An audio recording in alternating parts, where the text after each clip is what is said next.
Agora o assunto é saúde e eu te pergunto, o que te leva a querer mudar algo no seu corpo ou no seu rosto? Algo que você não gosta? Algo que te traz um transtorno, problemas? Algo que se você mudar, será mais aceito dentro de um padrão estético no qual você acredita? As motivações são muitas e levam o Brasil a ser o líder mundial no ranking de cirurgias plásticas em jovens. Sabia disso? De acordo com a Sociedade Brasileira de Cirurgia Plástica, nos últimos 10 anos houve um aumento de 141% no número de cirurgias plásticas no público entre 13 e 18 anos. Mas quais são os procedimentos mais procurados? Quais os riscos também? Nós convidamos o cirurgião plástico Samuel Coleman para este papo. Boa tarde, bem-vindo, doutor. Muito obrigado pelo convite.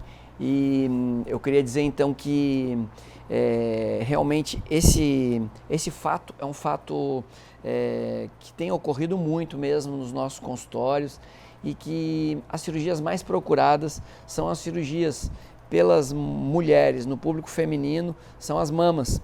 Mas para a gente ficar pasmo, pelos homens também são as mamas, porque no caso dos meninos são as cirurgias de ginecomastia e nas meninas as cirurgias de mama grande. Mas não são só essas, são as cirurgias também de orelha em abano, cirurgias de nariz, a procura por lipoaspiração. É muito importante a gente entender, né, que muitas das vezes há um dismorfismo.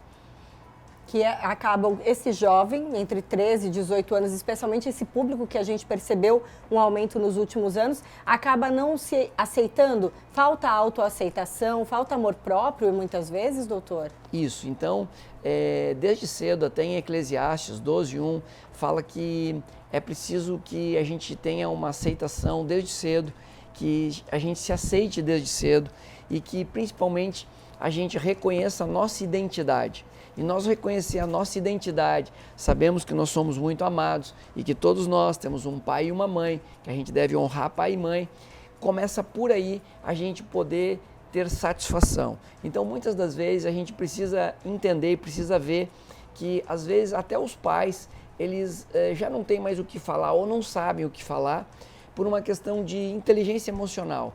Então, eu acho muito bom até que esse jovem venha até a consulta, a gente conversa com ele, explica para ele e a gente consegue acolher e entender o que deve ser feito. Muitas vezes é por aí que começa o diálogo da autoimagem, né? Então, de repente, está insatisfeito esse adolescente, cobra dos pais uma ida até um cirurgião plástico para fazer uma mudança, mas então, antes de uma cirurgia, é preciso fazer esse entendimento. Muitas vezes o psicólogo acaba acompanhando, doutor? Isso. Eu sempre indico para o psicólogo ou para o terapeuta todos os meus pacientes, mas esses pacientes eles são mais do que especiais. E o que tem acontecido? Por que tem acontecido de cada vez mais jovens procurar por isso e essa insatisfação? É algo que acontece através, eu creio, da alimentação e da questão do estímulo, até do estímulo de toda a mídia, de todo o desenvolvimento normal tecnológico, que tanto as meninas quanto os meninos estão tendo uma adolescência precoce, mas isso por uma questão hormonal. Então, nunca foi tão cedo que uma menina com 8 anos tivesse a sua primeira menstruação, a menarca. E para que a gente faça uma cirurgia plástica, a gente precisa respeitar 3 anos após a primeira menstruação. E isso fez com que a gente operasse pacientes mais jovens. Cada vez mais cedo, né? Verdade, se menstrua a partir dos 8 anos, quer dizer, a partir dos 11 anos ela está teoricamente apta a uma cirurgia, mas aí precisa se avaliar, então, a necessidade, né, dessa cirurgia também. Agora, uma cirurgia de lipoaspiração, doutor, eu acho que é uma das mais polêmicas, né? Isso. Quando há uma necessidade de fazer uma lipo tão jovem? Então, eu particularmente, eu não faço, né, uma lipoaspiração em pacientes mais jovens do que 17 anos ou 18 anos. Eu avalio esses 3 anos, só que a gente trabalha hoje de uma maneira integral e sistêmica. O paciente é avaliado através da sua inteligência emocional, da própria inteligência mental e espiritual, inclusive. Eu encaminho o paciente para um acompanhamento nutricional, porque a grande maioria das vezes, aí sim, há um dismorfismo e a gente precisa trabalhar de uma maneira integral e sistêmica, acolher o paciente, explicar para ele que essa visão de futuro dele, ele sofre por influência externa. Então, é muito importante, esse aspecto é um aspecto que nós trabalhamos muito bem na nossa clínica e a gente respeita, então, por isso que as pacientes que mais são operadas são cirurgias de mama. Porque a paciente, eu digo, você não tem culpa de ter menstruado mais cedo. A alteração hormonal toda realmente ocorre.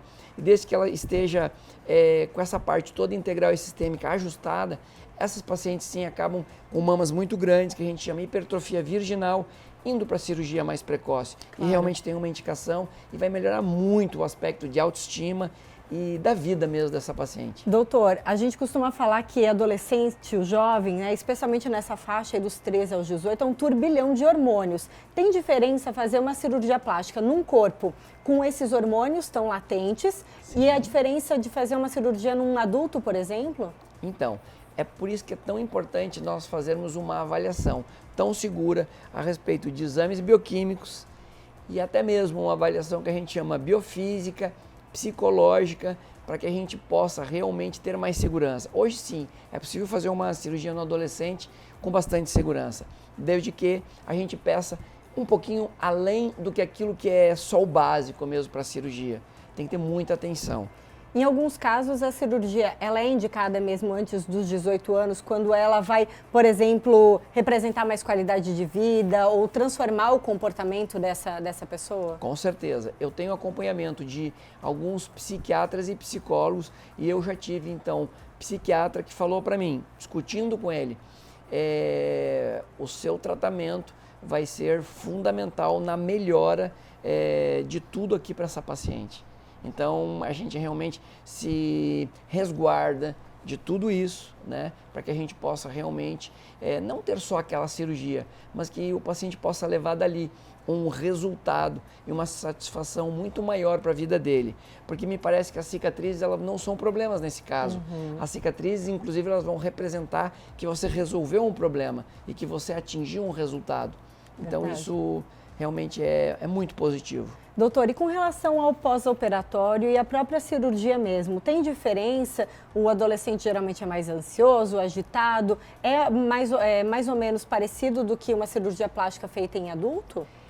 Para mim é muito parecido e eu tenho uma facilidade muito grande com o adolescente. Talvez porque eu tenho uma filha de 16 e 18 e convivi muito e convivo muito com adolescentes. Mas para mim isso é muito tranquilo, né? O tratar do paciente. E eu acho que é importante que o paciente ele tenha aumente a segurança dele, se sente acolhido e ele esteja num local seguro e ele se sinta que realmente ele está seguro com esse profissional. Eu acho que isso é mais importante, porque tudo eu creio que é relacionamento. E aí, quando a gente tem um relacionamento, sabendo que desde jovem a gente precisa cuidar do corpo e a gente vai aprendendo isso e sabe que a primeira coisa, né, é a gente ter uma conexão maior com o ser superior, né? E o nosso pai e a nossa mãe representam muito aqui, que a gente reconhece a nossa identidade e que o médico também consegue passar isso para você. Eu digo que a gente vai para a cirurgia com um adolescente, que eu digo que 51% do tratamento ele já está concluído na hora que nós vamos para a sala de cirurgia. Porque ele tomou a decisão, está convicto daquilo que vai acontecer, né? Doutor, para finalizar, tem alguma coisa que explique esses números alarmantes, né, do Brasil ser líder mundial de cirurgias plásticas nesse público jovem? Eu creio que realmente o que acontece é um agregado de informação e de insegurança em relação à inteligência emocional.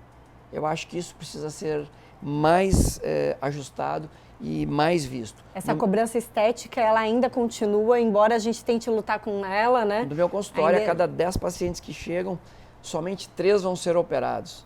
Então, isso a gente posterga o máximo que pode e eu creio que a gente tem muito ainda a poder contribuir, a conversar e a trazer aí todo o pessoal aí que trabalha com essa multidisciplinaridade, com a parte integral e sistêmica, para rever isso. Doutor, ia falar isso, né? Muito mais do que uma entrevista apenas sobre cirurgia plástica, é também a oportunidade de levar esse tema para quem está nos acompanhando, para os pais poderem dialogar e ter certeza se seus filhos estão convictos dessa decisão, que é uma decisão importante quando a gente quer mexer no nosso corpo, seja orelha, nariz, seios, enfim, né? Algo muito importante que é um poder muito grande, que a gente chama isso de capital visual e capital vital. Então o jovem é até melhor da gente tratar, porque geralmente o capital vital dele é muito elevado e ele quer melhorar o capital visual, desde que seja bem trabalhado, bem indicado, que a gente não pule nenhuma etapa. Eu acho que a cirurgia ela é maravilhosa. Tá certo. Doutor, muito obrigada. Adorei os esclarecimentos. Papo Obrigado. Super útil para você que tem principalmente jovens aí na família. Dessa vez nós focamos sobre cirurgia plástica e a gente recebeu o Samuel Como, que é cirurgião plástico. Obrigada. Muito obrigado. Obrigada pela presença aqui no Ver Mais.